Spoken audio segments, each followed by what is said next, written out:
All right, offshore wind is obviously a major issue in our area. In some ways, it's been packaged as a major component of the blue economy and an economic driver, a jobs driver, and of course, in tandem with a renewable energy conversation, we've seen an expansion of offshore wind that has been met with some resistance. You see the signs around town, save our seas, and there is more and more of a conversation on a grassroots level about the viability of these projects and also the trade-offs, if you will. Zane Wolfang has a great article in this week's edition of Newport this week that covered sort of a forum where the headline tells a pretty important story. Scientists and fishermen agree about uncertainty of offshore wind's impact. Zane joins us here on the Newport This Week podcast to kind of break that article down. What's your big takeaway, Zane, from this Energy and Environment Commission panel that was hosted on August 8th? Yeah, thanks, Bill. There was also a panel last night, and there was one prior, which my colleague at Newport This Week, Kelsey Crow, I'm not sure if I'm pronouncing her last name right, covered. But this particular panel was really nice. I thought the panelists were very knowledgeable. We had three scientists and a commercial fisherman, a retired commercial fisherman who now works quite closely with marine scientists and with offshore wind developers to an extent, kind of on behalf of the commercial fishing industry. So I thought the panel was quite informative. There was a diversity of viewpoints displayed there. But something I thought was really nice was that Fred Matera, who's the executive director of the Commercial Fisheries Center of Rhode Island, and also works with the Commercial Fisheries Research Foundation, really highlighted that he and other commercial fishermen are not anti-science and are not anti-environment, but actually, there's a lot of people in the industry who are working quite closely with marine scientists to regulate and monitor and sustain the fisheries. So yeah, I thought it was a really informative panel. There's been an ongoing discussion around offshore wind in terms of potential, at least seeming or concerns about conflict of interest when it comes to institutions, or I should say corporations, really, that are behind offshore wind playing a role in some of the science that University of Rhode Island and others are conducting. That seems to have come up in this forum. How was that addressed in terms of the notion that if you're the offshore wind provider and you're in any way, shape, or form connected to science and data driving around the project, that it's inherently biased? Yeah, I thought it was great actually that came up, and the meeting did, I would say, even get a little hot at points. I think you're quite active in the local media that offshore wind and renewable energy is a hot topic, and people are pretty keyed in and pretty passionate. Um, Sorry, I'm losing my thread here a little bit, Bill. What am I? No, that's completely understandable. It's. I mean, I think that Oh, the science. the Okay, science yeah. and the potential conflict of interest. Yeah, so I think there's two things here. For me as a journalist, kind of taking a huge step back, I think that sometimes kind of advocates of the farms are ready to ridicule anyone or label anyone a conspiracy theorist for being skeptical. And I actually think it's healthy to be skeptical about Orsted or about Shell or about a massive multinational corporation. Because they're operating their business to make a profit. They're not necessarily putting the environment first or the local people first. And the flip side of the coin, which is more what got addressed at this panel last night, is that on the other side of that, these companies do have massive amount of resources, and doing science is very expensive. And if private benefactors aren't stepping up, that's going to come out of the taxpayer's dime, or it's not going to get done. So I think most of the panelists, Fred Matera and David Bethony, who's with the Research Foundation, highlighted the fact that these corporations and these developers are going to be they have a budget to allocate to local communities, to allocate to members of the fishing industry who are affected, to allocate to scientists and researchers who are interested in the effect on the fisheries, and they're going to spend that money whether or not any particular local community wants to play ball. So for some of these folks in Rhode Island, they're like, we want a seat at the table. We want to be a part of the process. We want to monitor the fishery. We don't want them to just contract it out to some third party company that we don't know. And then, Dr. Colley from URI, just made the simpler point that, someone has to pay for the science. The science is expensive. And, there's a line between being skeptical of a multinational corporation and sort of casting aspersions on himself and fellow researchers who have been doing this work for decades in good faith and are really doing their best to be stewards of Rhode Island's environment.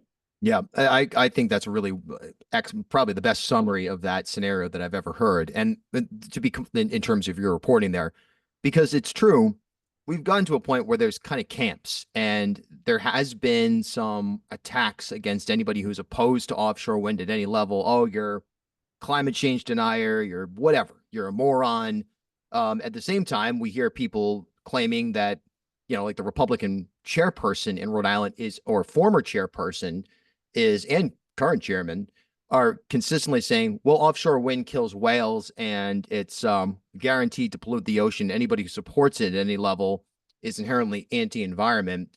So there's a lot of nuance to this. It's not as simple as like a left, right, or box A, box B conversation. With that sort of as a framework, what sort of coalitions are you seeing form that are opposed to these wind farms or skeptical of these wind farms, and then on the flip side that are kind of gung-ho about it? Right. So, in terms of people who are for it, I would say Climate Action Rhode Island has been pretty visible with their Yes to Wind campaign. Um, and it's funny, like both you talked about camps, and there's yard signs that sort of have like the banned kind of not allowed symbol over a turbine, and they say "Save our seas," and people put them in to show they're against it. And then there's also the very cleverly designed turbine as a Y in the Yes to Wind. So each camp even has their own little sign there. A guy named Nick Horton, who recently co-published a commentary in the Globe a couple of days ago about kind of slamming the Newport Historical Preservation Society's lawsuits, was one of the panelists last night, and he's a Yes to Wind campaigner. And I thought he had a lot of good things to say. I think there's at times either side kind of tweaks the facts a little bit to suit them, and maybe they don't see it when they do it. But one thing he shared that I thought was really good was an article from the fall 2023 version of our edition of Rhode Island Naturalist by a professor from URI named Robert D. Kenny. And the article is called "Marine Mammals of Rhode Island. Science Says That Wind Farms Are Not Killing Whales." It's a pretty good article. It's pretty in depth, and it mostly deals with humpback whales. And Dr. Kenny raises the point that humpback whales, baleen whales in general, don't use echolocation. So any claim about the seismic or sound impact addling whales and causing them to die is not really a logical argument for humpbacks or any other type of baleen whale, because they don't actually use echolocation. So that doesn't speak to the right whale situation, but I thought that was a particularly good article. I read it this morning that Nick shared, and when I kind of asked him about it last night at the panel. On the other side, a group named Green Oceans has gotten a lot of attention. They are mostly based out of Little Compton, and it's tough for me to say what's going on there, really. If people are really good faith environmentalists and love whales more than life itself, or if they how much the location and value of their property affects their views on the issue. There is one woman who has come to both meetings from Westport, who is kind of who is against the wind farms, but sort of regardless of her particular viewpoint, has really tried to hijack and monopolize both public discussion sections of both meetings in a way that was, I think, fairly counterproductive and frankly disrespectful to some of the other people in the room. So I won't name her. I don't think she deserves that attention, but she's kind of the opposite of a coalition. She's like a one-woman crusade against her own cause, I would say. Mm. I think there's a lot of skepticism in the commercial fishing industry. And it's funny, it's something I talked to Steve Ahlquist a little bit about. I saw him at Portsmouth when they had their town meeting about the transmission cable that South Coast Wind would like to run down the Secundit River and across Island Park. And in my opinion, the commercial fishermen, I think, have the most logical reason to be skeptical and apprehensive. But I think we're also seeing a little bit of what some people call astroturfing, kind of like fake grassroots activism, where kind of national organizations or oil money will trickle into a state. They'll find people like the fishermen who have a genuine concern and kind of ride their coattails, and I think that sucks because then the fishermen kind of get shunted aside by the environmentalists in Providence or written off as being in the pocket of big oil, but really I think that there's some legitimate and understandable local concerns that are being hijacked um, by national capitalized interests, basically.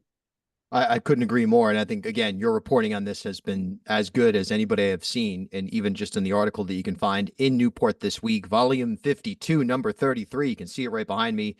Scientists and fishermen agree about uncertainty of offshore wind's impact. It's a huge issue, and it's definitely not going away anytime soon. Zane Wolfang reporting for Newport this week. Thanks for your time today.